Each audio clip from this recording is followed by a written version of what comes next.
Bien, hermanos, buenas tardes. Para mí es un privilegio estar en medio de ustedes. Siempre es una bendición poder compartir con el pueblo de Dios la palabra y ser edificados de manera mutua. Dios quiere que crezcamos en el conocimiento de la verdad, ¿no? Hace unos minutos hemos estado oyendo al pastor Billy y hablando sobre cómo desarrollar una cosmovisión cristiana, ¿no? Y tener una visión pues clara de cómo son las cosas. Y yo voy a estar compartiendo un estudio sobre el libro de Hebreos. Es un libro extraordinario.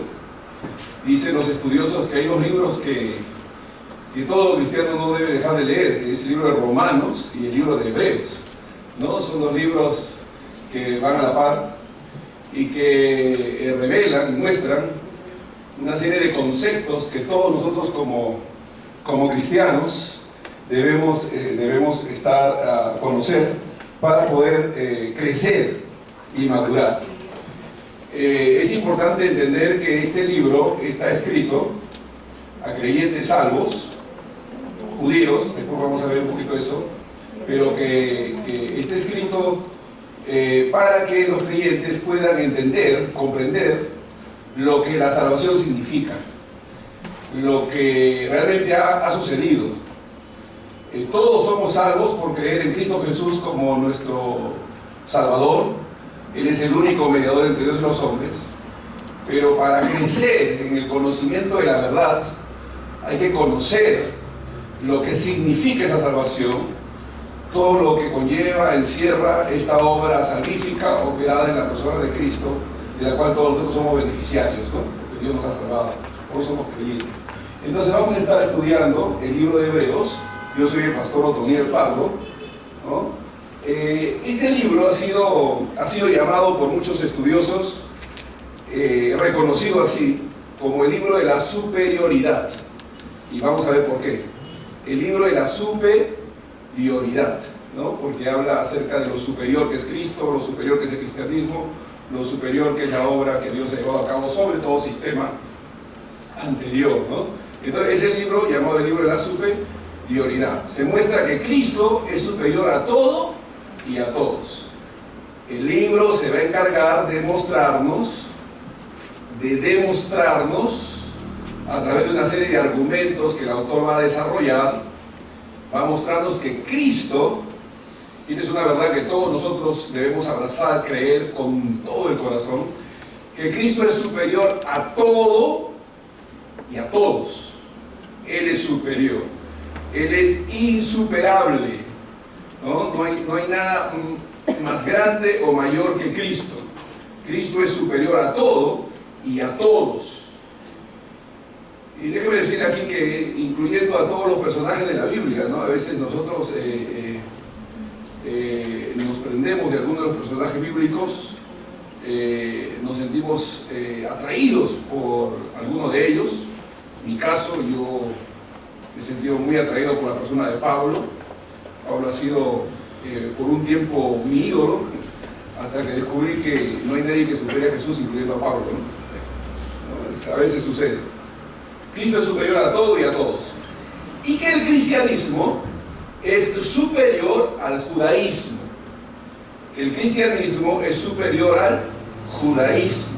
Esto es algo que todos nosotros, el libro de Hebreos se va a encargar de mostrarnos, que es un libro llamado el libro de la superioridad. Cristo es superior a todo y a todos, y que el cristianismo es superior al judaísmo y a cualquier otro sistema religioso, ¿no? A cualquier otro sistema religioso. El cristianismo, ¿no? Es superior a cualquier sistema religioso, incluyendo al judaísmo. Como introducción, vamos a tener que hacernos o empezar haciéndonos unas preguntas. Y esto es un principio hermenéutico. Si vamos a estudiar un libro de la Biblia, hay tres preguntas que tenemos que respondernos. Esto se aplica para cualquier libro de la Biblia, ¿no? Si vamos a estudiar algún libro de la Biblia, hay tres preguntas que tenemos que hacernos y que tenemos que respondernos. Y son: ¿quién es el autor del libro? Esa es una pregunta que tenemos que hacernos. ¿Quién escribe este libro? un poco difícil con este libro porque es el único libro que es anónimo y que el autor no firmó. Pero vamos a ver un poquito acerca de eso. ¿Quién es el autor del libro? Es una pregunta que tenemos que hacernos para poder entrar en la mente, en el propósito, en lo que el autor quiere comunicar. La segunda pregunta que tenemos que hacernos es: ¿quiénes son los destinatarios? ¿A quién va dirigida la carta? Y vamos a ver ahí quiénes son los destinatarios inmediatos y quiénes son los destinatarios indirectos, ¿no? Directos e indirectos. ¿Quiénes son los destinatarios? La tercera pregunta que tenemos que hacernos y respondernos es el motivo o propósito del libro, para no perder de vista ese motivo, ese propósito, para no desviarnos en preguntas que el libro no responde, ¿no? A veces cuando leemos un libro, de repente comenzamos a inquietarnos por algunos textos que los vemos ahí, pero que al no verlos en su contexto nos llevan a errores, ¿no? Entonces hay que considerar muy importante el motivo. Así que hay tres preguntas que tenemos que hacernos: ¿quién es el autor del libro? ¿Quiénes son los destinatarios? El motivo y propósito del libro. Así que vamos con la primera pregunta: ¿quién es el autor? En primer lugar, el autor humano de Hebreos es desconocido, no firmó la carta, es un autor anónimo. Estamos hablando, por supuesto, del autor humano, ¿sí? Porque el autor divino, nosotros sabemos que este libro fue inspirado por el Espíritu Santo, así que el autor es Dios, ¿no? Eso debería bastarnos, pero ahí es importante conocer los autores humanos para poder meternos en su mente, ¿no? Y poder captar su mente. El autor humano de Hebreos es desconocido, no firmó la carta. Muchos piensan, grandes estudiosos, gente erudita, piensan que fue el apóstol Pablo, y probablemente fue, ¿no? Es una probabilidad, probablemente fue. Notamos algunas razones que hacen que muchos afirmen que pudo haber sido el apóstol Pablo, ¿no? Vamos a ver algunas razones. Notamos las siguientes razones por las que algunos afirman que pudo haber sido el apóstol Pablo. La primera es porque Pedro dijo que había escrito a los mismos que él escribió en sus epístolas. Es decir, el apóstol Pedro dice que los destinatarios que él tuvo fueron los mismos que tuvo Pablo. Y nosotros sabemos que Pedro escribió a los judíos dispersos, judíos cristianos dispersos. Entonces, si Pedro escribió y Pedro está diciendo que Pablo también escribió a los mismos, entonces es posible que Pablo haya escrito este libro. Dice en 1 de Pedro 1:1, Pedro, apóstol de Jesucristo, a los expatriados de la dispersión en el Ponto, Galacia, Capadocia, Asia y Bitinia. Pedro, ¿a quiénes les está escribiendo ahí? Les está escribiendo a los creyentes judíos dispersos, ¿no? Entonces, Pablo también les escribe a ellos. Entonces, si Pedro les escribe y Pedro está diciendo que estos fueron sus destinatarios, pudo haber sido también destinatario de Pablo. En 2 de Pedro 3:1 dice: amados, esta es la segunda carta que os escribo, y en ambas despierto con exhortación vuestro limpio entendimiento. Además 3:15 dice: y tened entendido que la paciencia de nuestro Señor es para salvación, como también nuestro amado hermano Pablo, según la sabiduría que le ha sido dada, os ha escrito. Entonces Pedro está diciendo, si él les está escribiendo a ellos, Pedro está diciendo, como Pablo también les ha escrito. Dice, ¿no? Entonces es posible que también Pablo les hubiese escrito este libro de Hebreos.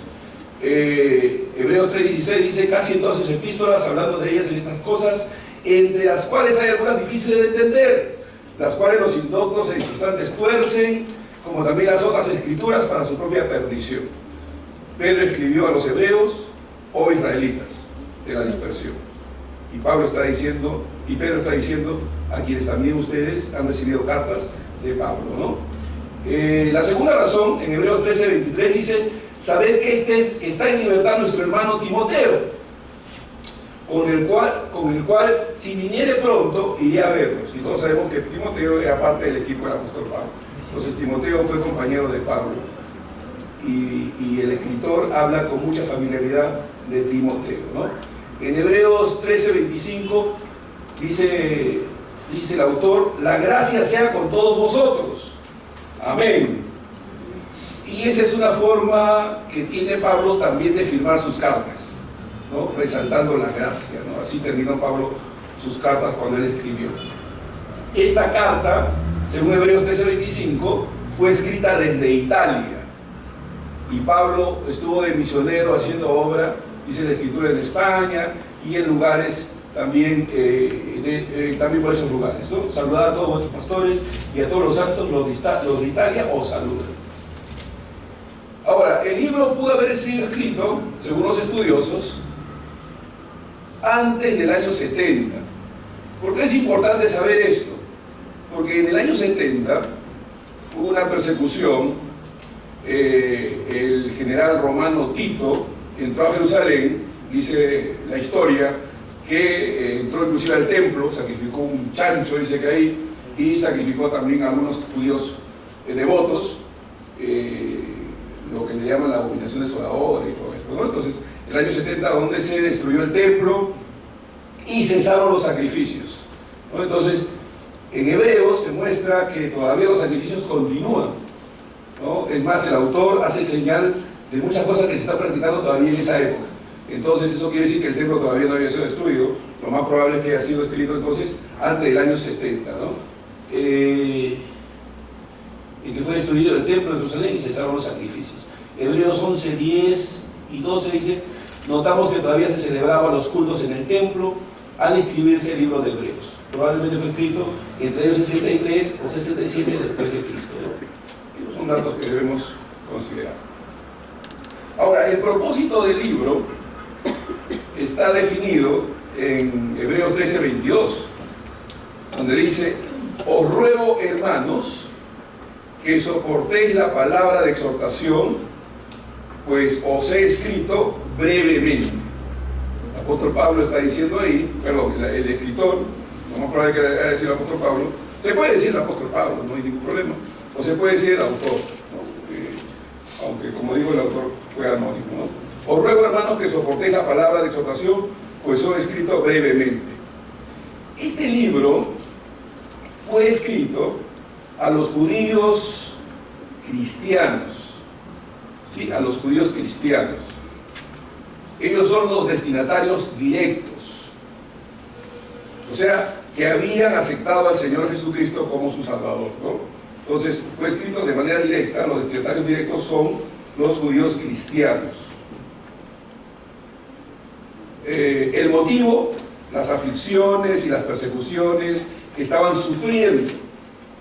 Estos cristianos estaban siendo tentados a volver al judaísmo, a todo el sistema judaico, o sea, a la adoración en el templo, por medio de los sacerdotes, sacrificio de animales, quemar inciensos, etc. Entonces, habían creyentes que estaban siendo perseguidos, estaban siendo oprimidos, estaban siendo maltratados. Dice la Biblia que estaban siendo despojados de sus bienes, estaban siendo maltratados, y se estaban sintiendo tentados a volver a ese sistema judaico, ¿no? A todo ese sistema hebreo, mosaico de la época. Y como todavía seguía toda esta adoración hasta el año 70, toda esta práctica hasta el año 70, entonces se sentían tentados a volver ahí, ¿no? Pero es importante considerar que entre los oyentes de esta carta, este es un detalle que a veces pasamos por alto, pero que tenemos que tomar en cuenta, porque hay versículos que no necesariamente van dirigidas a los santos, a los creyentes, y que se refieren a otro tipo de personas, que van a ser, de alguna manera, van a tener acceso a leer o a oír la carta cuando esta va a ser leída, ¿no? Esto es un detalle importante. Entre los oyentes de la carta estaban gentiles, además, gentiles creyentes, y también gente no creyente. Gente no creyente. Este es un detalle importante. Una pregunta que podríamos hacernos es: ¿existen personas inconversas en nuestras iglesias que creen ser creyentes o no? Sí, ¿no? Existen, ¿no? Existen personas en nuestras iglesias que tienen todas las prácticas nuestras, que vienen a la congregación, hacen sus estudios bíblicos, asisten a una célula, son practicantes de la fe cristiana, pero no son cristianos, aunque creen serlo, ¿no? no han tenido una experiencia real, verdadera con Cristo, no han tenido un encuentro personal con Él, aunque son religiosos, ¿no? Entonces, ese tipo de personas también existían en aquella época. Entonces, recuerden, entre los oyentes de la carta también estaban gentiles, además creyentes gentiles, y no creyentes judíos y no creyentes gentiles, ¿no? O sea, también había este tipo de personas. Por ejemplo, en Hebreos 6:9 hay una declaración, claro, los versículos previos, el escritor está diciendo, está llamando la atención, está haciendo una exhortación bastante general, y luego le hace una aclaración importante que clarifica y muestra justamente este concepto de la presencia de gente que no necesariamente era creyente. Esto es un detalle importante porque hay versículos que pareciera que fueran dirigidos a creyentes, pero no lo son, y eso hay que distinguirlo. En Hebreos 6, versículo 9, pero antes del 9 dice, por ejemplo, en el verso 7, porque la tierra que bebe lluvia, que muchas veces cae sobre ella y produce hierba provechosa, a aquellos por los cuales es labrada recibe bendición de Dios. Pero la que produce espinos y abrojos es reprobada, está próxima a ser maldecida, y su fin es ser quemada.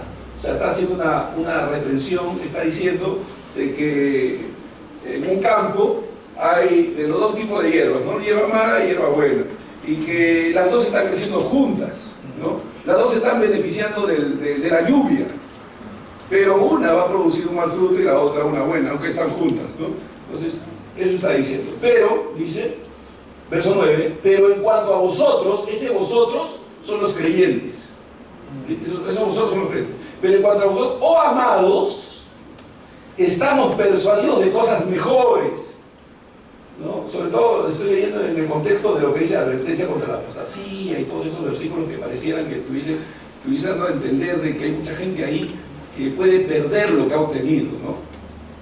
Entonces ahí, aquí se aclara, dice, pero en cuanto a vosotros, oh amados, estamos persuadidos de cosas mejores y que pertenecen a la salvación, aunque hablamos así, ¿no? Aunque estamos usando estos términos reprensivos, de amenaza, de advertencia, en cuanto a ustedes, no se preocupen, ¿no? Nosotros estamos persuadidos de quiénes son ustedes son participantes de la salvación, ¿no?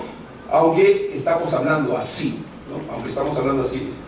Porque Dios no es injusto para olvidar vuestra obra y el trabajo de amor que habéis mostrado hacia su nombre, habiendo servido a los santos y sirviéndoles aún, ¿no? Entonces está hablando de distinguiendo entre un tipo de personas y las otras. El tema principal del libro, entonces, es la superioridad de Cristo y del cristianismo sobre la religión de los hebreos, es decir, el judaísmo. El libro de Hebreos les muestra que el cristianismo es superior y toma el lugar del judaísmo. Las palabras claves son, en este libro, las palabras claves en este libro son mejor y superioridad o superior.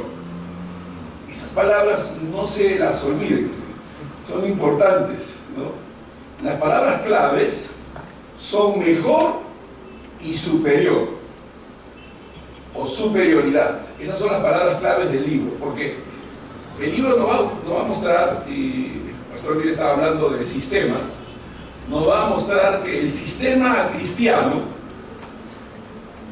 el sistema del cristianismo es superior y es mejor a cualquier sistema. ¿Se entiende eso? ¿Sí? No hay otro sistema que pueda igualarlo, porque este es superior y mejor. Es revelado que Jesús es superior a los ángeles, a Moisés, a Josué, a Aarón, a los sacrificios, etc. Es decir, en este libro Jesús recibe la preeminencia. Él es superior a todo y a todos, ¿sí? Él es superior, es revelado a Jesús como superior. Muy bien, vamos a ver algunos textos que hablan de esta superioridad y de esto que es mejor. Esto es importante porque muchos cristianos no son conscientes de que la situación en que se encuentran es la mejor situación jamás pensada, de que el cristiano esté en una situación gloriosa, está en una situación superior, inigualable. No hay mejor condición que se pueda tener que no sea la del cristiano. No dice un amén, ¿no? Un poco de entusiasmo, ¿no? O sea, es importante porque Dios, sí, es importante. Sí, hay que convencerse de esa verdad, porque lo que nosotros tenemos es invaluable. Lo peor que le puede pasar al hombre, lo más terrible que le puede pasar a un ser humano, no es tener cáncer, ser pobre, sufrir una violación. La gente tiene la idea de que eso es lo peor, lo más trágico. Lo más trágico que le puede pasar al ser humano es estar separado de Dios. Es lo peor, es la tragedia más grande que el ser humano puede experimentar, estar separado de Dios. Pero igual, la mayor bendición, lo más extraordinario que le puede pasar al ser humano, es estar en comunión con Dios, con su Creador. No hay nada mejor que nos pueda pasar. Escuche eso, ¿eh? No hay nada mejor que nos pueda pasar. Usted dice, oye, me saqué la lotería, dice usted, usted celebra y usted cree que es lo máximo. Me acabo de comprar un carro del año, usted celebra y usted debería celebrar su salvación. Usted debería emocionarse y estar contento y estar, pero caminando por el mundo como Dios. Esto es lo más glorioso, lo más extraordinario. No hay nada que se compare a esto, ser hijos de Dios. No podemos ser más de lo que ya somos. Hijos de Dios. Y permítame contrastar esto, ¿ya? Porque entienda usted, ser pastor, ser apóstol, ser ministro del Evangelio, un predicador, lo que sea, escritor, lo que sea, no se compara con ser hijo de Dios. Mire, usted puede ser pastor, pero ser pastor, ser apóstol, es de una categoría temporal. Pero ser hijo de Dios es una condición eterna, insuperable. ¿No? Personas que son hijos de Dios, pero como que se sienten menos porque no son pastores, algo así. Pero no, ser pastor es un oficio, es una tarea de este mundo, pero ser hijo de Dios es lo máximo. Amén. No podemos ser más de lo que ya somos. ¡Wow! Hijos de Dios. Juan lo dice: mirad cuál amor nos ha dado el Padre para ser llamados hijos de Dios. ¿No? Eso es lo máximo, ¿no? Entonces, esa es una conciencia que debemos despertar. Entonces, número uno, es una revelación superior. El autor, de manera objetiva, como se está dirigiendo a judíos cristianos, estos judíos tienen noción de una serie de situaciones que el autor va a mencionar. Es decir, están familiarizados con mucho de lo que el autor va a decir, ¿no? Y entonces, esto es lo que está diciendo. Dice, es una revelación superior. Hebreos 1, versículo 1 al 4, dice: Dios, habiendo hablado muchas veces, esto es importante, Dios se ha revelado, Dios se ha dado a conocer, Dios se ha manifestado a lo largo de los tiempos, ¿sí? Él siempre se ha mostrado. Y dice, Dios, habiendo hablado muchas veces y de muchas maneras, en otro tiempo, a los padres por los profetas, y los judíos solían jactarse de que Dios interactuaba con ellos a través de los profetas. Ellos se gloriaban en el hecho de que Dios había usado profetas para hablarles. Y el autor dice, sí, Dios, habiendo hablado muchas veces y de muchas maneras en otro tiempo a los padres por los profetas, en estos postreros días, ¿y Quiero que noten esa declaración, postreros días. ¿Cuándo empezaron los postreros días? Con la venida de Cristo, pues. Con la venida de Jesús empezaron los postreros días. Ahora estamos viviendo en los días postreros, ¿no? En los días postreros. En estos postreros días nos ha hablado por el Hijo. Él está haciendo un contraste entre un profeta hablándote y el Hijo hablándote. ¿Qué es más? Que un profeta te hable en nombre de Dios o que te hable el mismo Hijo. A nosotros los cristianos nos ha hablado el Hijo. A los judíos les han hablado los profetas. Sí, pero a nosotros los cristianos nos ha hablado el mismo Hijo.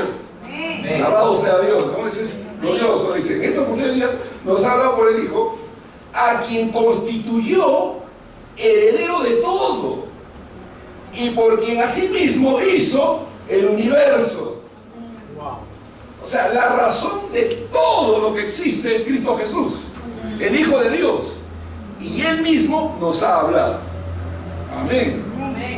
Dice, el cual, siendo el resplandor de su gloria y la imagen misma de su sustancia, y quien sustenta todas las cosas con la palabra de su poder. Aleluya. Él es el sustentador de todas las cosas. El Hijo, ¿no?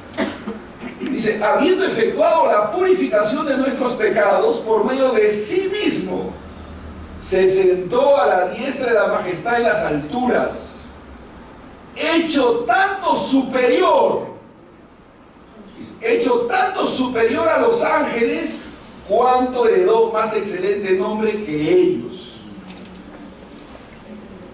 Imagínense, en aquel tiempo los judíos solían jactarse, pues todavía lo hacen, pero se jactaban. Los judíos se gloriaban en el hecho de que Dios les había hablado por medio de profetas, por medio de ángeles. Esa era su gloria. Y posiblemente en esa gloria ya pasada, ellos menospreciaban a los cristianos, a los judíos que se convertían al cristianismo, los menospreciaban. ¿Pero de qué me están hablando ustedes?, decían ellos, ¿no? Pero si nosotros habla el profeta, nos ha hablado los ángeles. Y él dice, no, a nosotros nos ha hablado el Hijo.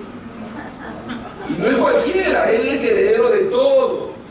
Por Él es que existe el universo. Él es el resplandor de su gloria. Él es la imagen misma de su sustancia. Él es quien sustenta todas las cosas con la palabra de su poder. Y Él ha efectuado la purificación de nuestros pecados por medio de sí mismo. Y se ha sentado a la diestra de la majestad en las alturas, hecho tanto superior a los ángeles, cuanto heredó más excelente nombre que ellos. Entonces, esta revelación es superior porque nos es dada a través del mismo Hijo de Dios. Él es la razón de la existencia de todo el universo. Dice la Biblia que todas las cosas por Él fueron hechas y sin Él nada de lo que ha sido hecho fue hecho. ¿No? Entonces es el Cristo de la gloria, ¿no? Con quien nosotros tenemos una relación. Él es nuestro Salvador, ¿no? Tenemos a Cristo Jesús morando en nosotros. Él es un ser personal, ¿no? Muy bien. A raíz de la obra de Cristo, nosotros, recuerden que las palabras claves, ¿cuáles son? Mejor y superior. Superioridad, ¿no? Mejor y superior. Esas palabras resaltan en el libro porque el autor quiere mostrarles que nosotros tenemos, que todo es mejor en el cristianismo. Hay cristianos inclusive que dicen, ay, ¿cómo me hubiese gustado vivir en el tiempo de Moisés, ¿no? Y cruzar el Mar Rojo, o en el tiempo de David para apoyarlo ahí peleando con Goliat, ¿no? O sea, la gente anda pensando que los cristianos del Antiguo Testamento, déjenme decirlo así, porque aquí vamos a ver que el cristianismo no empieza con la venida de Cristo, ¿no? En realidad se manifiesta con la venida de Él, pero empieza del Antiguo Testamento, porque todo el Antiguo Testamento, ¿de quién habla? De Cristo. Todo Todo el Antiguo Testamento señala a Cristo, ¿no? Y los creyentes del Antiguo Testamento tenían que creer en el Mesías que venía. Nosotros ahora creemos en el Mesías que ya vino. Pero ellos tenían que ver, ¿no? A veces cuando se le pregunta a los creyentes, ¿cómo se salvaba la gente en el Antiguo Testamento?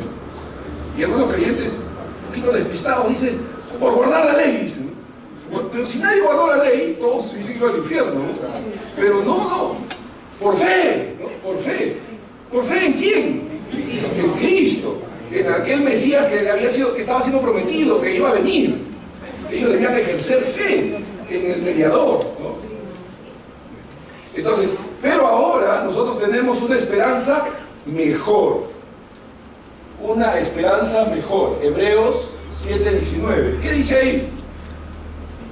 Y esta es la diferencia, ¿no? La ley no perfeccionó nada. La ley fue dada, pero la ley no fue dada con el propósito de perfeccionar algo, porque era imposible que algo fuese perfeccionado. La ley fue dada como testimonio de que estábamos mal, de que necesitábamos un mediador, necesitábamos buscar a alguien que medie entre Dios y nosotros, ¿no? Entonces, pues nada perfeccionó la ley, y de la introducción de una mejor esperanza por la cual nos acercamos a Dios. ¿Qué tenemos nosotros los cristianos? A diferencia de los judíos, una mejor esperanza. Una mejor esperanza. Recuerden que muchas de las promesas del antiguo pacto tenían que ver con cosas temporales. Las promesas de las cuales nosotros gustamos tienen una condición de eternidad. ¿Sí? Entonces, nosotros estamos ahora en una mejor esperanza, ¿no? Si nosotros comparamos entre Moisés y nosotros, ¿quién está en mejor situación? Nosotros, ¿no? Jesucristo, mencionando al último profeta del Antiguo Testamento, que es Juan el Bautista, él dice así. Él dice, hablando de Juan el Bautista, no ha nacido ningún hombre nacido de mujer que sea mayor que Juan, dice. ¿Han leído esa declaración? No ha habido ningún hombre nacido de mujer que sea mayor que Juan, hablando de la antigua dispensación, porque Juan tuvo el privilegio de ser el que introduce al Mesías. Todos hablaron del Mesías en el Antiguo Testamento, pero él lo introdujo. Él fue el que preparó el camino. Entonces él tuvo un privilegio grande. Y entonces Jesús dice, hablando de Juan, nadie, incluyendo a Moisés y a todos, porque él dice, ningún hombre nacido de mujer que pueda haber sido mayor que Juan, porque él es el profeta, el último profeta del Antiguo Testamento, aunque ninguna señal hizo, pero todo lo que dijo del Señor fue así, dice la Escritura, ¿no? Entonces, pero luego dice, pero el más pequeño en el reino de los cielos, en el reino de Dios, hablando de nosotros, la nueva dispensación, es más grande que él. ¿Somos nosotros más grandes que Juan? Claro, pues. Claro, estamos es porque estamos en Cristo, pues. O sea, es una situación mayor, que tiene mayor gloria. Entonces, estamos en una mejor esperanza, por la cual esa mejor esperanza nos permite acercarnos a Dios, ¿no? Por la cual nos acercamos a Dios. Número 3. Además, es un mejor pacto. Dios en el Antiguo Testamento hacía pacto con su pueblo, pero él anuncia un pacto mayor y mejor en el Antiguo Testamento, ¿no? Cuando él habla de que quitaré de vosotros vuestras inmundicias, os limpiaré de todos vuestros pecados, os daré un nuevo corazón de carne, ¿no? Pondré espíritu nuevo entre vosotros. Él dice, hablando del nuevo nacimiento, ¿no? Ya no me acordaré de vuestros pecados. En el Antiguo Testamento se acordaban cada año, ¿no? Entonces, un mejor pacto. En Hebreos 7:22, ¿qué dice? Por tanto, Jesús es hecho fiador de un mejor pacto. Ahora que está de moda hacer pacto con Dios, ¿no? La gente quiere hacer un mejor pacto que el que ya hizo, ¿no? Porque el Señor va a entrar en pacto contigo, dicen. Pero no saben de lo que están hablando, porque ya tenemos el mejor pacto. Ya estamos en un pacto insuperable ya. Lo máximo que tenemos con Dios Lo tenemos en Cristo Jesús. Y eso no puede ser mejorado. A ti sí te puede ocurrir decir, no, yo voy a hacer un pacto de Dios por mi casa. No necesitas hacerlo porque ya lo tienes ya. Ya estás en ese pacto mejor ya. Porque Cristo es fiador. Él es el garante de ese pacto que tenemos con Dios. Y es un pacto inquebrantable, ¿no? Que no se puede, no caduca. Es irrompible. Amén. Es un pacto, es fiador de un mejor pacto. Recuerden la palabra que resalta, ¿cuál es? Mejor. 4. Hebreos 8:6. Dice, pero ahora tanto mejor ministerio es el suyo, cuanto es mediador de un mejor pacto establecido sobre mejores promesas. Un mejor ministerio.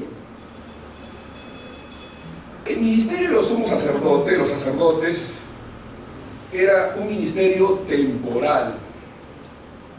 Era un ministerio que se renovaba cada año. Por suerte echaban y le tocaba a uno o a otro, ¿recuerdan? Y le tocó la suerte a Zacarías, dice ahí en el libro de Lucas, ¿no? Por suerte le tocó a Zacarías y entonces ese día le tocó oficiar a él como sumo sacerdote. De los sacerdotes echaban suertes y le tocaba a uno de ellos. En este caso le tocó a Zacarías. Pero era un sacerdocio, un ministerio temporal. Un año, una fiesta, ¿sí? Pero el ministerio de Cristo es mejor, es único e insuperable, es mejor el ministerio de Jesús.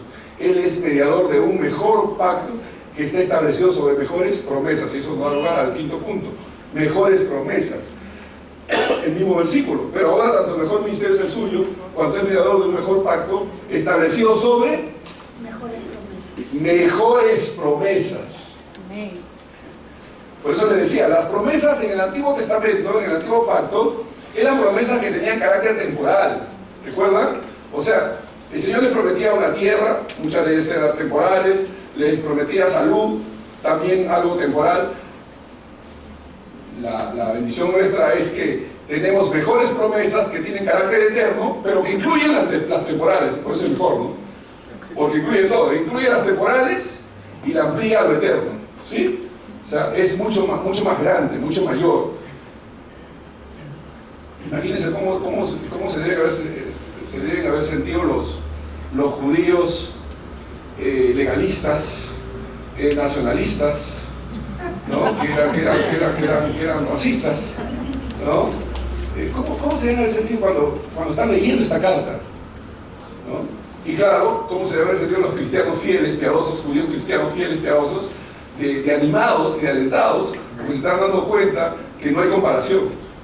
Porque recuerden, hasta este momento los cristianos están siendo perseguidos, están siendo despojados de sus bienes, están siendo menospreciados por los judíos contemporáneos de su época.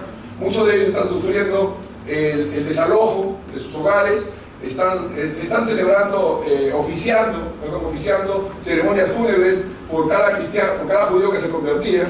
La familia se reunía, ponía la ropa ahí y oficiaban una ceremonia de muerte, diciendo, no, él ya no pertenece a esta comunidad, él ha muerto para nosotros, porque se hacía cristiano, ¿no? Entonces, en esa condición, ellos están leyendo este libro. Imagínense el ánimo y el aliento que están recibiendo, ¿no? Ellos están entendiendo, y nosotros debemos entenderlo también. Nosotros debemos sentirnos identificados con estas verdades. Estamos, ¡wow! ¡Lo mejor! Nos ha pasado a nosotros, ¿no? Nosotros debemos estar felices. Amén, así es. Wow. Debemos celebrar. Debemos celebrar.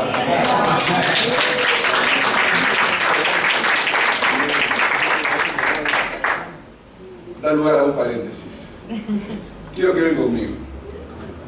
Mi hermano ha sido atropellado hace unos 2 días, anteayer, en la noche. Lo están operando en este momento de emergencia. En este momento. ¿Podemos ahora poner un ratito? Padre, te damos gracias porque tú tienes el control de todas las cosas. Gracias, Señor, porque tú nos amas. Porque no hay nada malo que nos pueda suceder que supere todo lo bueno que nos ha acontecido. Te damos gracias por amarnos y por tomar cuidado de nuestras familias, de nuestros hermanos, de nuestros hijos, Padre. Te damos gracias porque nos amas y podemos, oh Dios, saber de que todas las cosas obran para bien y que las promesas tuyas, oh Dios, se cumplen indefectiblemente. Gracias, Señor. Declaramos salud, vida sobre Marcos Pardo, en el nombre de Jesús. Amén. Está bien, amén. Gracias. Entonces, nosotros tenemos mejores promesas. Aleluya. Que incluyen las promesas anteriores y aumenta otras que tienen que ver con lo eterno, ¿no? Mejores promesas. Esa reiteración del escritor en mejor, superior, debe hacernos entender que realmente por todos lados, nos está diciendo que nosotros estamos en una condición insuperable. ¿Sí? O sea, mira, no hay nada malo que te pueda suceder que supere el bien que tienes, que te ha acontecido. O sea, si comparas todos los males del mundo en relación a este bien que ya tenemos, que vengan todos esos males, tú tienes el mayor bien. Tú tienes el mayor bien, que es Cristo Jesús. Nuestra porción es Jehová, Él es nuestra porción, ¿no? Ahora, número 6. También dice la Escritura en Hebreos 9:23 que estos son mejores sacrificios. Dice Hebreos 9:23, fue pues necesario que las figuras de las cosas celestiales fuesen purificadas así, pero las cosas celestiales mismas con mejores sacrificios que estos. Nuestros hermanos sufrientes en aquel momento están pensando, allá están nuestros contemporáneos, judíos no cristianos, que están ofreciendo sacrificios, están siguiendo con todo el sistema mosaico.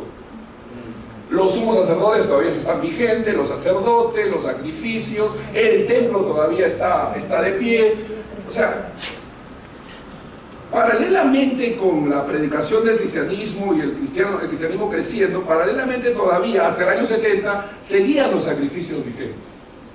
O sea, eso no acabó inmediatamente, sino que siguió hasta el año 70, ¿no? El Señor había profetizado, no quedará piedra sobre piedra, ¿no? Todo esto será destruido, etc., ¿no? Entonces, en el año 70 se cumple esto y todo esto cae. Pero hasta ese momento todavía seguía. Entonces los hermanos están pensando, es una tentación, volver a todo ese sistema. Porque, ¿qué tengo yo? Pensaré, yo me imagino que los hermanos están pensando, ¿qué tengo yo? ¿Qué hago ahora? Y luego vamos a ver qué es lo que tenemos que hacer, ¿no? Hay una serie de exhortaciones que el escritor hace para que ellos hagan, ¿no? Pero el autor dice que los sacrificios que nosotros tenemos y que han sido ofrecidos han sido mejores. Fue pues necesario que las figuras de las cosas celestiales fuesen purificadas así, pero las cosas celestiales mismas con mejores sacrificios que estos. ¿Qué se sacrificaba? Un cordero. Un cordero que debía ser sin defecto. ¿Sí? ¿Quién lo ofrecía? El sumo sacerdote, a nombre de toda la nación. Cristo fue el sumo sacerdote, pero Él mismo fue el sacrificio. Él mismo fue el cordero y sumo sacerdote. Esto es un mejor sacrificio.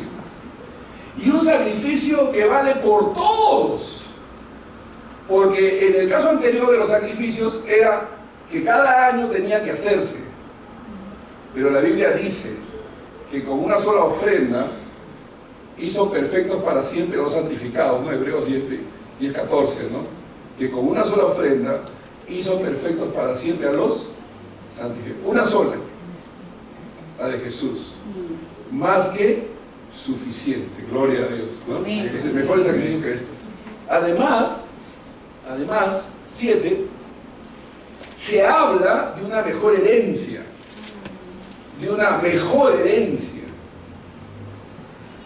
Los judíos que se basan en las promesas del antiguo pacto y que todavía viven en esos tiempos, ¿no? Y que todavía rememoran, tienen añoranza por todo el pasado judaico, todavía están pensando en su tierra, en lo terrenal. Ellos todavía están pensando en lo terrenal, ¿no? Pero fíjense lo que dice aquí en Hebreos 10:34. Porque de los presos también os compadecisteis, y el despojo de vuestros bienes sufristeis con gozo. ¿Quién con gozo sufre pérdida de algo que es un bien? No, si te arranchan un celular, tú te pones a gritar, ¿no? ¡Mi celular! ¿No? Pero así es como reaccionamos ante las pérdidas. Pero ellos sufrían con gozo la pérdida de sus bienes. Wow, eso es extraordinario. ¿No? Ese realmente está comprometido con una verdad, ¿no? Es estar consciente de que no hay pérdida que supere el bien que tenemos. No hay nada que podamos perder, hermanos, que significa una gran pérdida en comparación con el gran bien que ya tenemos. No tiene comparación. Y ellos tenían esa visión, ¿eh? Esa cosmovisión que manejaban era esa. Dicen, y el despojo de vuestros bienes sufristeis con gozo. Claro, ¿cuál era el sostén que tenían? Sabiendo, dicen, ¿no? Lo que decía el pastor Billy, conocimiento, sabiduría, ¿no? Saber, ¿no? Sabiendo que tenéis en vosotros una mejor y perdurable herencia en los cielos. Es como cuando Pablo escribe allá a los Corintios y les dice,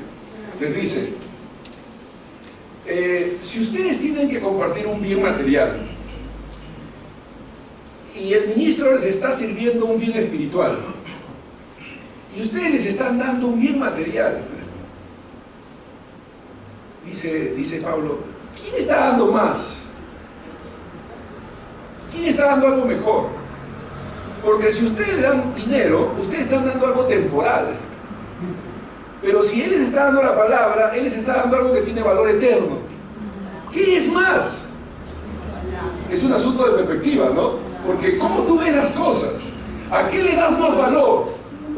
¿A lo material, a lo pasajero o a lo eterno? ¿No? ¿Qué es de más valía para ti? ¿No? Es como cuando hace unos años yo invité a un amigo predicador, un coreano, el hermano Pan, no sé si te acuerdas de él, el pastor Pan, un coreano, que por una polio él perdió su pierna, ¿no? Y él reguea, pues cuando camina así, ¿no? Entonces, yo recuerdo que lo invité a predicar a mi iglesia, allá por San Martín, de repente él llegó y entró, él era el invitado para predicar, y los hermanos cuando lo vieron que entró así, como que lo miraron así como con lástima y como le falta fe, empieza a ir por una sanidad, ¿no? Así solemos usar las cosas, pues, de manera natural, que no, algo así, y él pasó así y él seguro que percibió cómo la gente lo estaba recibiendo, lo estaban viendo, era la primera vez que llegaba, y cuando se paró el púlpito, él golpeó su pierna y dijo, esto no vale nada, dijo así, esto no vale nada, lo que tenemos adentro vale todo, y es Cristo Jesús, dijo así.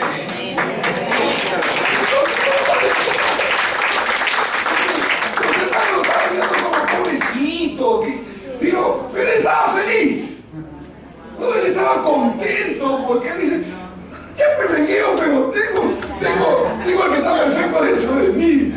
Y él lo renguea. Él está bien dentro de mí y yo estoy bien en él. ¿No? Yo estoy feliz, ¿no? No me miren como si algo me faltase, lo tengo todo. miramos así, de manera natural, así como pobrecito. ¿Quién estaba en mejor situación? ¿Lázaro el leproso o el rico que tenía todo y botaba sus manos? ¿Estaba en mejor situación? Lázaro, pues, porque lo que estaba sufriendo era temporal, lo que sufrió el otro fue eterno. Entonces hay que saber, tener valores realmente sustanciales. Una mejor y perdurable herencia en los cielos. Wow, lo que nosotros tenemos no se compara a nada. Número 8. Una mejor patria. Hebreos 11:16. Dice, yo estoy leyendo los textos considerando por supuesto el contexto en el que ha sido escrito, ¿no? Ustedes deben leer ese contexto. Pero miren, por ejemplo, 11:16.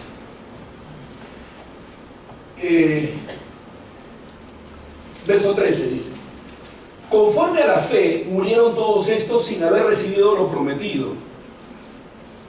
Esas promesas, porque recuerden que habían promesas temporales y promesas eternas. Lo que no recibieron fue lo temporal, pero hace comparación con lo que sí recibieron. ¿Para qué fueron reservados? Dice, conforme a la fe murieron todos estos sin haber recibido lo prometido, hablando de las cosas temporales, sino mirándolo de lejos y creyéndolo y saludándolo y confesando que eran extranjeros y peregrinos sobre la tierra.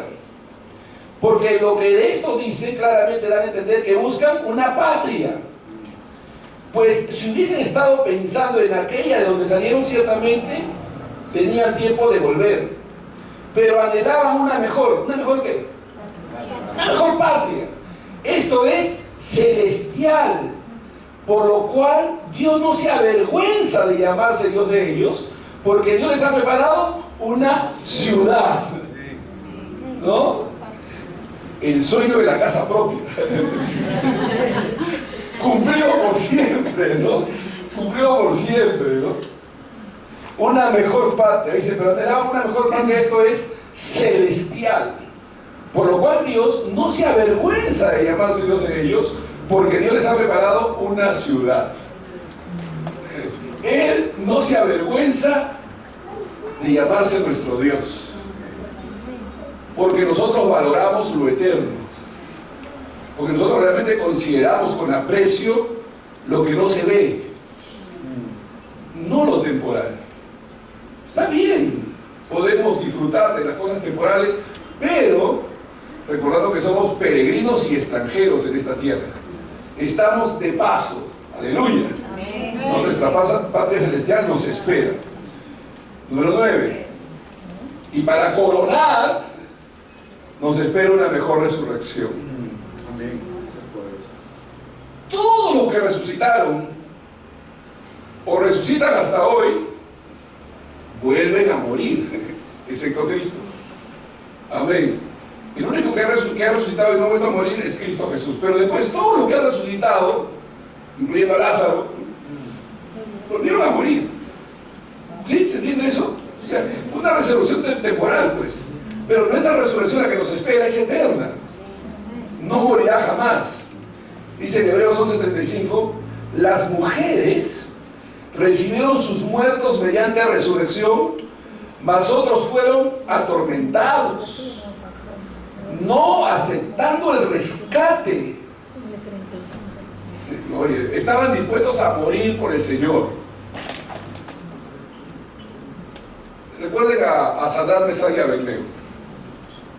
Ellos fueron amenazados de que si no doblaban sus rodillas ante la estatua de Nabucodonosor, serían echados al horno de fuego. ¿Recuerdan la historia? Y ellos le dijeron, mira Nabucodonosor, no vamos a adorar tu imagen. Dios tiene poder para librarnos de tu mano. Pero si así no lo hiciere, no si no pudiere, ¿no? Porque Él puede. Pero si así no lo hiciere, con todo, no doblaremos nuestras rodillas ante tu imagen. O sea, están diciendo, Dios puede rescatarnos, pero si no nos rescata, hay algo mejor para nosotros. Y no estamos dispuestos a claudicar, no vamos a negociar, no vamos a adorar nuestras rodillas ante tu imagen. Eso es extraordinario, porque ellos miraban más allá. Así es. O sea, ellos no están pensando como los creyentes de hoy que si Dios no me sana, entonces no voy a creer en Él. Pues si Dios no me sana y me lleva, mi morir es ganancia, así que... No, o sea, no hay ningún problema. O sea, Dios es soberano y sabe, ¿no? Y Pablo dice que mejor es estar con Cristo que quedarse, dice. Mejor, dice. O sea, sus valores están bien altos. Entonces acá dice que las mujeres recibieron sus muertos mediante resurrección. O sea, hubieron algunas resurrecciones. Mas otros fueron atormentados. Wow. Creyentes pues atormentados. Pero ¿qué significa ser atormentado en comparación con gozar una eternidad con Dios? No hay comparación, ¿no? Pablo está siendo decapitado, Esteban está muriendo apedreado, pero ese sufrimiento no tiene ninguna comparación con la eternidad. ¿Se entiende eso? Dice, mas otros fueron aserrados, atormentados, no aceptando el rescate a fin de obtener mejor resurrección, una mejor resurrección. Ahora, esto en cuanto a mejor, superior. Hay una frase recurrente también en el libro.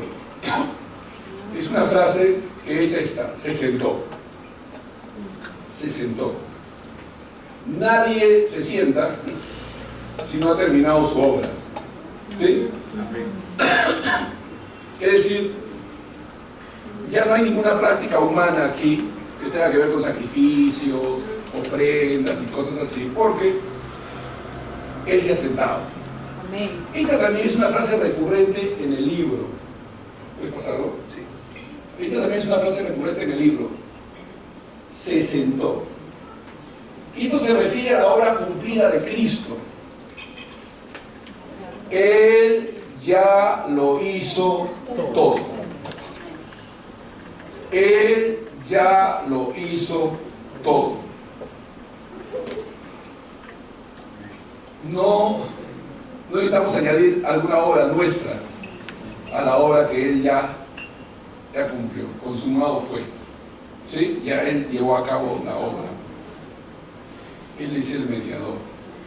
Hace unos años estábamos llevando a cabo una actividad, un evento, no sé, un seminario, una conferencia, y un hermano, que ni siquiera era experto en pedir ofrendas, fue invitado para un hermano creo que era costarricense o puertorriqueño, era centroamericano, entonces él estaba de invitado y fue para motivar a los hermanos para dar ofrenda, ¿no? En medio de la conferencia.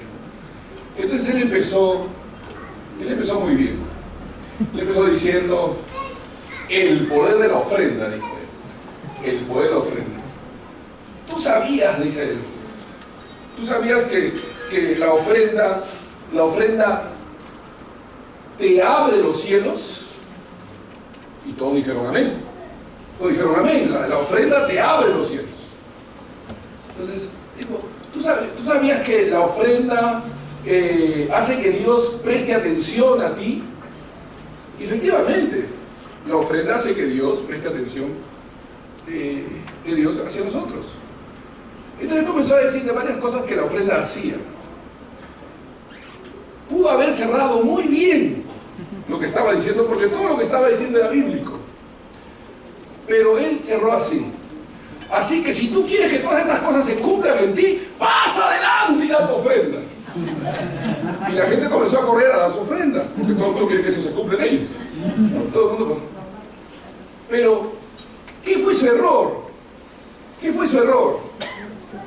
Todo lo que estaba diciendo, su error fue no entender o no decir que todo lo que hacía la ofrenda lo había hecho Cristo.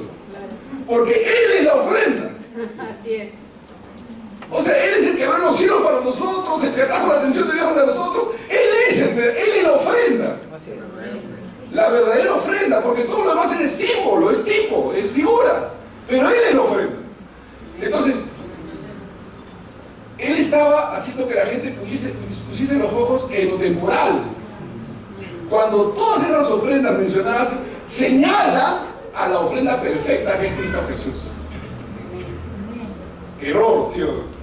Nos pasa a nosotros, ¿sabes? A veces nosotros hablamos de un montón de cosas y en lugar de aplicar todo aquello a Cristo, que es el cumplimiento pleno, entonces buscamos sustituciones, cosas temporales.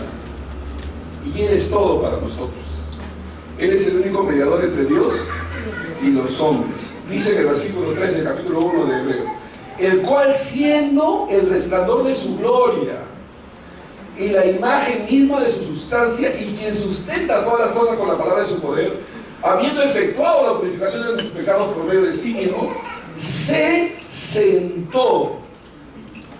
Es interesante que cuando se habla de los creyentes, dice que estamos sentados juntamente con Cristo en los lugares celestiales. Gloria a Dios. Estamos sentados. Nosotros hemos entrado en un reposo, ¿no? Él no dice, venid a mí todos los que estén cargados y trabajados para que yo les dé un ministerio. No dice eso.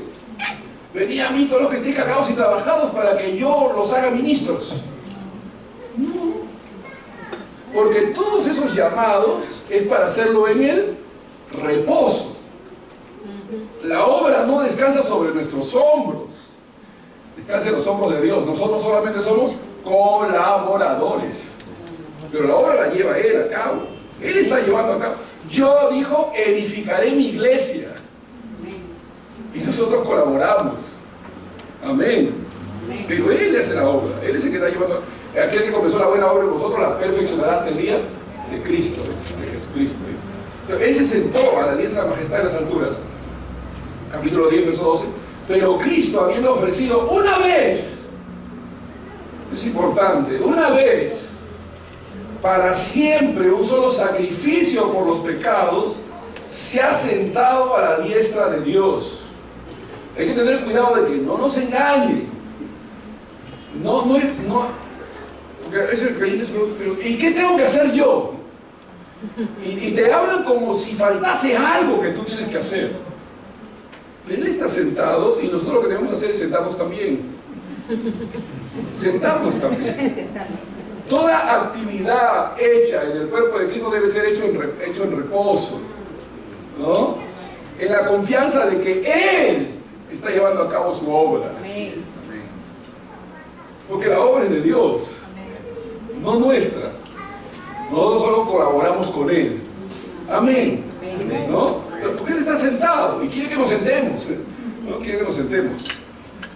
12:2, Hebreos. Puestos los ojos en Jesús. Esa es nuestra tarea.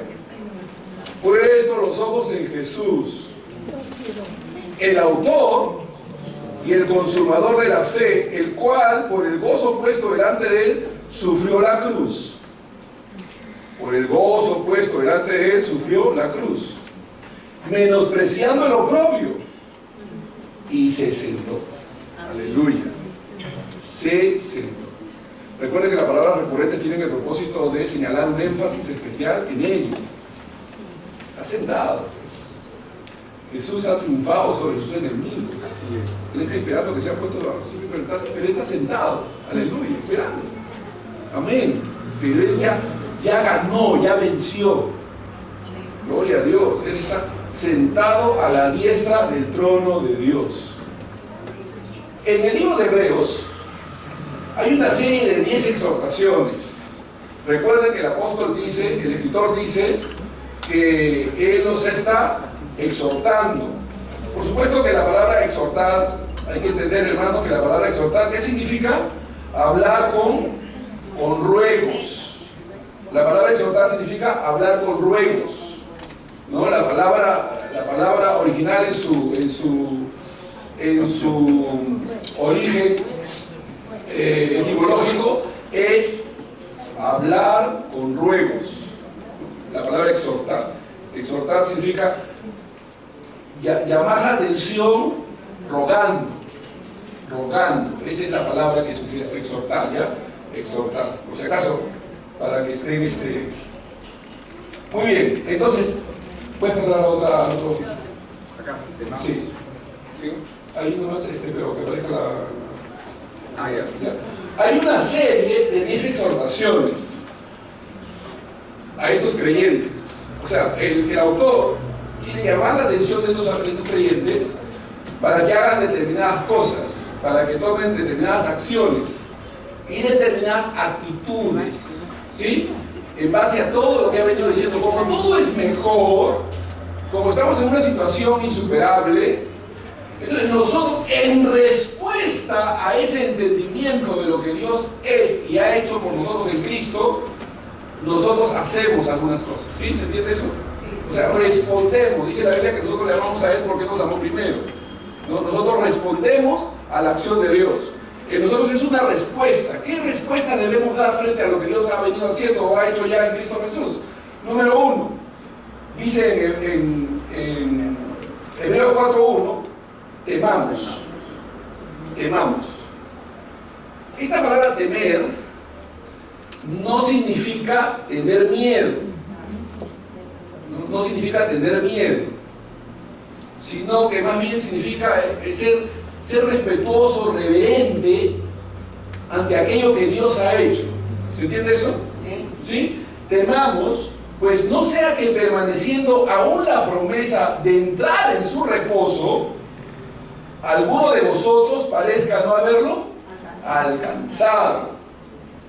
Porque ¿qué pasa? Si el creyente no confía en todo lo que Dios ha hecho por él, no reposa. Y si no reposa, es como si no hubiese alcanzado ese reposo. Pareciera que no hubiese alcanzado. Pero él debe considerar estas cosas. Temer reverentemente, aceptar reverentemente esas declaraciones divinas, a tal punto que, oh Dios, entonces no hay de qué preocuparse. Gracias, Señor.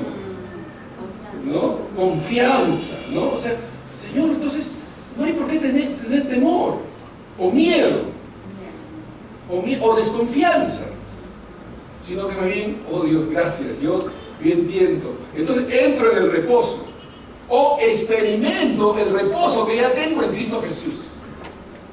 Porque el problema del creyente no es que no esté en el reposo, sino que no disfruta de él. ¿Por falta de qué? De conocimiento, pues. Pero al conocer estas verdades, ¿qué debe hacer? Aceptarlas y reposar. Porque si no va a parecer que no lo ha alcanzado, pues. Yo recuerdo que cuando era nuevo en la fe, experimentando mis primeros caminos en el Señor, yo no quería que mi familia sea salva, ¿no? ¿Por qué no quería? ¿Por qué no quería? Porque apenas me convertí, comenzó la persecución, comenzaron a atacarme. Yo no quiero que mi familia sufra esto, decía yo. Entonces, mejor que todo quede más tranquilo para que luego los entonces, vivía mi cristianismo con temor. Entonces, no experimentaba el reposo, porque si hubiese experimentado el reposo, lo primero que hubiese querido hacer es que mi familia conozca también este reposo. ¿Se entiende? Pero ahora sí, ¿no? Y ya mi familia está en el 90%, ya todos son creyentes, ¿no? Entonces debemos considerar, debemos temer, tener respeto, reverencia y aceptar y acatar aquellas cosas que Dios ya ha hecho.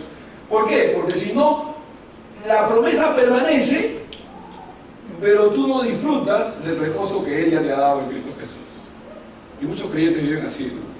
Viven afligidos, desesperados, preocupados, cuando deberían vivir en el reposo, entrar en ese reposo o disfrutar de ese reposo. Número 2, o sea, temamos, ¿no? Temamos. Número 2, 4:11 dice, procuremos. Todos estos son llamados de atención del escritor para que nosotros hagamos estas cosas. Ellos estaban desalentados, pero Él los anima. Le muestra primero su posición para que ellos respondan a aquello haciendo las cosas que deben hacer como creyentes. No para ser creyentes, sino porque son creyentes.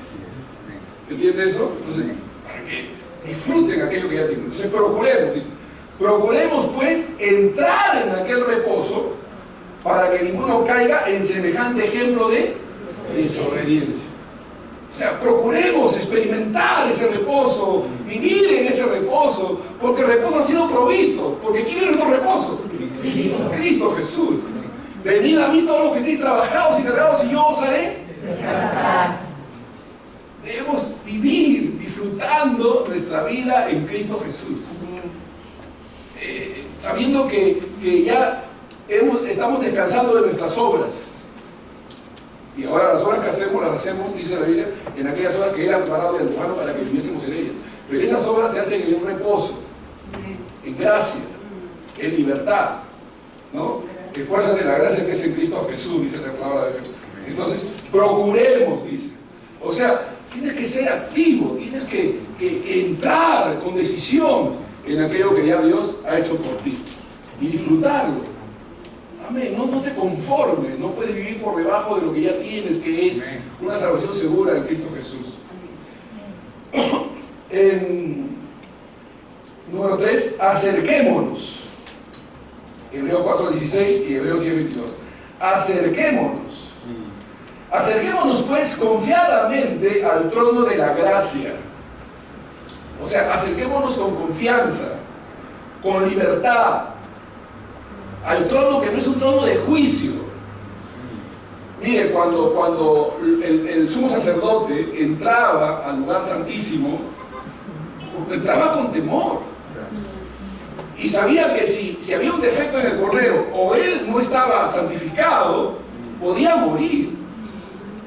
Y había casos que inclusive tenía que ir atado con una soga y con una campanita en el tobillo. Porque si la campanita dejaba de sonar, se podía presumir que había caído muerto. Y como no podían entrar al lugar santísimo a sacar el cadáver, tenían que jalarlo con la soga. O sea, era terrible la condición, pero ahora nos dice que nosotros podemos acercarnos confiadamente al trono, no de juicio, sino de la gracia. ¿No? De la gracia, ¿no? Acercarnos confiadamente al trono de la gracia. ¿Para qué? Para alcanzar misericordia y hallar gracia para el oportuno socorro. Recuerden, piensen en cómo ellos se encontraban, afligidos, estaban siendo perseguidos, estaban siendo oprimidos, estaban siendo despojados de sus bienes. Y el escritor les dice, acérquense, con confianza, no tengan temor. Eso no pueden hacer los sacerdotes, eso no pueden hacer los judíos allá, ¿no? Los que practican ese rito, pero ustedes sí, acérquense con confianza al trono de la gracia. Van a alcanzar misericordia y oportuno socorro. O sea, Dios no va a llegar tarde a socorrerlos. Su socorro es oportuno, viene en el momento preciso. Él no va a llegar antes, pero tampoco después. En el momento preciso, oportuno. Acerquémonos con corazón sincero, en plena certidumbre de fe. ¡Wow! Estén convencidos, no tengan dudas. Yo le decía a un grupo de hermanos, qué terrible es vivir pensando que la salvación depende de mí. ¡Wow! Y yo viví así por muchos años, ¿sabes? Yo no siempre creí lo que creo hoy, pero yo viví, porque yo me crié en una iglesia legalista, en una iglesia sin falta de conocimiento, muy emotiva, sin profundidad escritural. Entonces yo vivía atormentado. Yo decía, si no oro ahorita y si más tarde caigo y fallo y si cometo errores, ¿no? Es terrible vivir así. Pero yo he vivido así. Y yo sé que muchos cristianos viven así. Por falta de entendimiento, falta de conocimiento.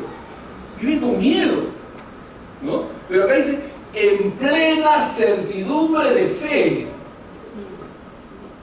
poniendo tu confianza en Dios, no en ti. Mira, entre Dios y nosotros hay una relación de amor, pero nuestra confianza no está en el amor que nosotros le tenemos, porque nuestro amor es imperfecto. Nuestra confianza está en el amor que Él nos tiene, porque su amor es perfecto. Porque eso, inquebrantable. Porque si nosotros fuéramos infieles, Él permanece fiel. Porque Él no puede negarse a sí mismo. Aleluya. O sea, nuestra confianza está puesta en Él, no en nosotros. ¿Se entiende eso? Basta de mi gracia, porque por eso reflexiona en tu debilidad, ¿no? Con corazón sincero, en plena certidumbre de fe, purificado los corazones de mala conciencia y lavado los cuerpos con agua pura. Todo esto se ha efectuado en Cristo. Entonces tú tienes que tener esa seguridad de que en Él ha sido justificado, ha sido declarado inocente, sin culpa, y que Dios te ve como si nunca hubieses pecado. ¡Wow! Dios me ve como si nunca hubiese pecado. Amén. Nos ve revestidos de Cristo. ¿Cómo no voy a estar feliz y contento y gozoso a pesar de todas las pérdidas que podamos tener en este mundo? Porque en Él todo es ganancia. Amén, ¿no? Certidumbre de fe. Y entonces dice, como número 4, verso 6, capítulo 1 de Hebreos, vamos adelante. Vamos adelante. En otro pasaje dice, nosotros no somos de los que retroceden. Nosotros somos vamos adelante. Acá dice, por tanto, dejando ya los rudimentos de la doctrina de Cristo, discusiones de preguntas, ¿no? Que a veces la gente se hace, pastor, ¿y cómo es esto? ¿Y cómo es esto? Los rudimentos de la doctrina, que ya deben haber sido superados ya. Claro, tenemos que tener una buena base y seguir adelante, vamos adelante, hacia la perfección. Experimentar más y más de su presencia, experimentar más y más de su poder, más y más de su gloria. Experimentar, vamos adelante a la perfección. No echando otra vez el fundamento del arrepentimiento de las muertas de la fe en Dios. Estos rudimentos deben quedar muy claros para nosotros. Debemos haber entendido estas doctrinas fundamentales, básicas. Tenerlo tan claro para ir hacia adelante. Estas verdades que estamos compartiendo no te salvan. ¿Qué te salva? Cristo. Pero estas verdades te ayudan a disfrutar de esa salvación.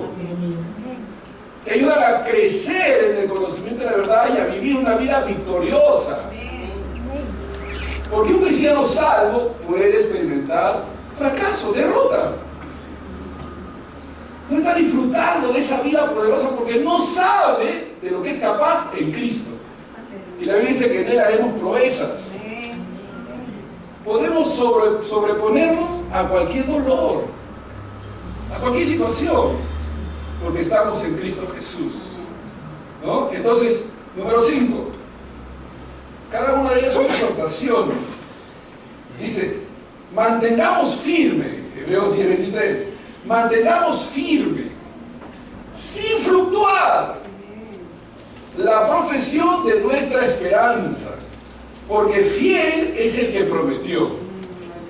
¿En dónde está nuestra confianza? ¿En nuestra firmeza o en aquel que lo prometió? Porque saber que el que lo prometió no puede mentir nos hace tener firmeza. Porque nuestra confianza está en Él, no en nosotros. Esto es importante. Dice, mantengamos firmes, sin fluctuar. ¿Qué es fluctuar? Es estar entre dos pensamientos, es ser inconstante. Es increíble, ¿no? Ustedes saben, hermanos que hay que animar, vamos al culto. No, yo no tengo ganas, vamos al culto. No, o sea, gente así, ¿no? No, vamos, ya va a estar tremendo. Ay, no sé si me siento mal, además creo que he fallado. Están así, ¿sí o no? Hay creyentes así, son débiles, pues, ¿no? Son débiles, hay que limpiarlos, hay que atenderlos, está bien. Pero no puede ser un bebé grande, puede que tiene 5 o 6 años y hay que limpiarlo otra vez. No, ya tiene que haber crecido. ¿No? Y ya a veces bebotes, ¿no? Cristianos bebotes que ya se supone que ya deberían estar. Ay, a mí nadie me visita, nadie me alienta, nadie me saluda. Visita tú, saluda tú, edifica tú. ¿No? O sea, ya tienes que haber crecido. Pero hay gente que necesita ser supervisada, hermano, ¿estás orando? No, que tengo secreto de mi vida privada. Porque le preguntas si está orando. Es increíble, se ofende. Eso no puede ser, pues. O sea, el cristiano tiene que, por sí mismo, comenzar a caminar confiando en Dios. Y acá está, mantengamos sin fluctuar la exposición de nuestra esperanza, porque fiel es el que lo prometió. Dios es fiel, Él no puede mentir. Amén, Él va a dice la Biblia. Porque yo, Jehová, no cambio, por eso vosotros no habéis sido consumidos. Él no cambia. Está hablando de la ley. En la ley les está diciendo, ustedes se han portado tan mal que deberían haber sido consumidos. Pero como yo no cambio, no los he consumido todavía. Dios no cambia. ¿No? Dice Lamentaciones, si Dios nos hubiese tratado conforme a nuestros pecados, hace tiempo hubiésemos sido consumidos, dice. Dios no nos trata así. Nosotros no debemos ser creyentes pecadocéntricos. Ay, que falló, ay, que ya pecó, ay, que ya. Concentrados en el pecado de los creyentes, sino cristocéntricos, concentrados en la obra que Cristo llevó a cabo ya. No dice de verdad que el amor cubrirá multitud de pecados. Así no dice. Cubrirá multitud de pecados, pero si peca, y si falla, y si el hermano hace así, hace así. Pero, dice la Biblia, ¿tú quién eres que juegas a criado ajeno para su propio Señor caiga o se levanta? Estará firme, dice, porque el Señor lo guardará. Así no dice la Escritura. Entonces hay que tener confianza en Dios. Nosotros no nos guiamos por lo que vemos, sino por lo que Dios hace. Porque los ejemplos que generalmente damos son ejemplos de lo que vemos y no de lo que realmente es. Porque lo que realmente es lo que se ve en la palabra de Dios. Dios es fiel. El Señor conoce a los que son suyos. Él sabe los que son suyos, ¿no? ¿Era Judas apóstol o no? ¿Judas era apóstol o no? Sí, era apóstol. Era contado entre los 12, era apóstol. ¿Pero era salvo? No. Le dice a él que era hijo de perdición. Él era apóstol. ¿Puede un apóstol estar por ahí, ser apóstol y no ser salvo? Claro que puede ser apóstol. Tipo Judas, ¿sí o no? Claro. ¿El Judas hacía milagros o no? Creo que hacía milagros. Se vinieron los 70, a contar y ninguno de los discípulos se había dado cuenta que Judas era el traidor, porque Judas tenía todas las prerrogativas que tenían todos ellos, todas las características, pero era hijo de perdición. Entonces no nos confiemos de que no, yo soy pastor, yo soy apóstol, no, pero yo hago señales, yo sano. No, por sus frutos los conoceréis, ¿no? Amas a Dios, aborreces el pecado, luchas contra ello. Todo eso son señales, ¿no? Y por si acaso, primera de Juan, segunda de Juan y tercera de Juan fue escrito para mostrar las señales de un verdadero creyente. Primera de Juan, segunda de Juan y tercera fue cartas escritas para mostrar las señales de un verdadero creyente. Nosotros sabemos que hemos nacido de muerte, hemos usado de muerte bien, llamamos a los hermanos. Muy bien, número 6. Número 6, versículo 10, capítulo 10, verso 24. Considerémonos. Y considerémonos unos a otros, ahí está, una señal. Considerarse unos a otros, consideremos unos a otros para estimularnos al amor y a las buenas obras. Un verdadero creyente ama a los otros creyentes, quiere tener comunión con otros creyentes, quiere participar con otros creyentes. Esos creyentes al menos solitarios que dicen no, yo no me quiero contaminar con nadie, además quién sabe si son hermanos o no, esos que andan solitos hay que mirarlos con cuidado, porque el verdadero creyente se relaciona. El reino de Dios está basado en relaciones. Cristiano ermitaño que no quiere, no, yo busco a Dios y punto. No, pero ¿cómo puedes amar a Dios a quien no ves si no amas a los creyentes que sí ves? A las personas que sí ves, ¿no? Entonces, considerémonos unos a otros para estimularnos al amor y a las buenas obras. Esa es una señal, considerémonos. O sea, animémonos, alentémonos, cantemos juntos, hagamos obras juntos. Eso es una señal también. Número 7, despojémonos. 12:1. Por tanto, nosotros también, teniendo en derredor nuestro tan grande nube de testigos. ¿Cuál es esa tan grande nube de testigos, hermanos? No. Los personajes mencionados antes de ese versículo. Moisés, Abraham, todos Hebreos 11 se menciona una serie de personajes. Toda una serie de personajes se menciona en Hebreos capítulo 11. Y entonces el 12 dice, teniendo esa gran nube de testigos, si esa gente fue fiel, se mantuvo firme, y Dios no se avergüenza de llamarlos Dios de ellos, ¿qué debemos hacer nosotros?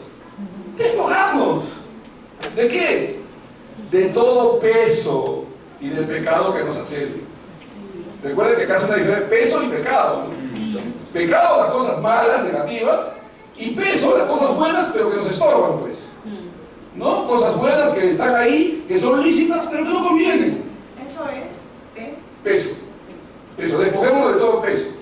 Peso es todo aquel que sea lícito, que sea aceptable, pero que en tu vida, que si tú te das cuenta, es un obstáculo para que corras tu carrera con paciencia. Te impide, ¿no? Te impide. Y hay cosas que a nosotros puede ser bien, normal, todo, pero igual, si es un tropiezo, si es un estorbo, despojémonos. ¿Se entiende eso? ¿No? Y podemos dar algunos ejemplos, pero no hay tiempo. Despojémonos de todo peso y del pecado que nos asedia. Pecado. Pero el pecado viene como asedio. Como asedio. No es el pecado de tu corazón, no es que tú te inclinas al pecado, es externo. Es una tentación externa, ¿no? De todo peso y del pecado que nos asedia. Y corramos con paciencia. ¿Cómo se corre? Como si fuera una carrera de 400 metros planos, ¿no? O sea, al trote. La carrera que tenemos por delante, no te apresures, no mandes etapas. Crece, aprende, desarrolla, ¿no? Fructifica. Número 8. Tengamos gratitud. Esta es la clave. Todo lo que hacemos, ofrendar, diezmar, servir a Dios, obedecer, lo hacemos por gratitud. Ojo, no estamos pagando algo. Tú jamás vas a poder pagar lo que Cristo ha hecho por ti. Yo tengo que pagar todo lo que Dios ha hecho por mí, voy a obedecer. No es un pago, es un acto de gratitud. Cuando tú das, cuando tú ofrendas, cuando tú diezmas, es un acto de gratitud. Adoras a Dios, pero es gratitud a Dios. No es un trueque, no es siembra para que coseches y Dios te va a dar si tú das. No es eso, porque tú tienes que tener gratitud para con Dios. Estás agradecido, amén, estamos agradecidos. Amén. Así que recibiendo nosotros un reino inconmovible, tengamos gratitud. Y mediante ella ¿qué? La gratitud. Sirvamos a Dios. ¿Por qué servimos a Dios? Porque estamos agradecidos, agradándole con temor y reverencia. Pero la motivación de todo lo que hacemos es la gratitud. No hay mayor acto de adoración que no vaya acompañada de gratitud. Ojo, no hay mayor acto de adoración a Dios que no vaya acompañada de gratitud. Y nosotros tenemos que estar eternamente agradecidos, porque su salvación es eterna. Jamás vamos a poder pagar todo lo que Dios ha hecho por nosotros. Tenemos gratitud para con Él, y así por eso le servimos a Dios. Número 9. Entonces, debido a todo esto, ¿qué tenemos que hacer? Salir. Dice, salgamos pues a Él, fuera del campamento, llevando su vituperio. Porque claro, ¿qué están sufriendo ellos? El rechazo. Están siendo expulsados de sus comunidades judías. Como va a pasar con nosotros, eso de la ley, no sé si has leído siervo sobre la ley de libertad religiosa y la nueva reglamentación. Tenemos una reunión sobre eso. Prácticamente vamos a quedar fuera, muchos de nosotros, ¿no? Vamos a ser expulsados de la comunidad cristiana aceptada por el gobierno, es increíble. Los hermanos que están ahí negociando, no sé qué están haciendo, pero hasta ahora todo mal porque nos están poniendo a un lado, ¿no? O sea, nosotros ya no vamos a ser reconocidos. Si este es el grupo, ya no somos reconocidos ya. Por esa ley. Como por la ley, ¿no? Aunque no necesitamos ser reconocidos. porque somos bien conocidos por Dios. Pero ya están poniendo los obstáculos para que la persecución se pueda desatar. Entonces, ¿qué tenemos que hacer? Salir fuera del campamento y llevar su vituperio, porque ¿qué van a decir nosotros? Nos van a insultar. Pero hay que estar dispuesto. Todo aquel que quiera vivir piadosamente va a padecer persecución. ¿Qué importa, pues? Si estamos agradecidos, ¿no? Salgamos pues fuera del campamento llevando su vituperio. Y entonces, número 10, y ahí se terminan las exhortaciones, ofrezcamos. Así que ofrezcamos siempre a Dios, por medio de Él. ¿Quién es Él? Cristo. Por medio de Él, sacrificio de alabanza. Sacrificio de alabanza. El concepto de sacrificio es muy importante a la luz del pensamiento judío, oriental, porque nosotros pensamos sacrificio, hacer algo que no nos gusta, ¿no? Ese es sacrificio, así pensamos nosotros, pero ellos no pensaban así en esos términos, porque sacrificio para ellos era que el animal muriese en lugar de ellos, ¿no? Cristo murió en nuestro lugar, Él fue nuestro sacrificio.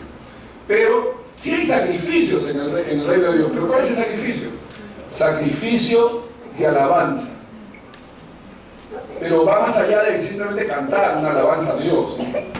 Sino un sacrificio de vivir alabándolo y reconociéndolo siempre. Nuestra alabanza, nuestra gratitud es permanente, ¿sí?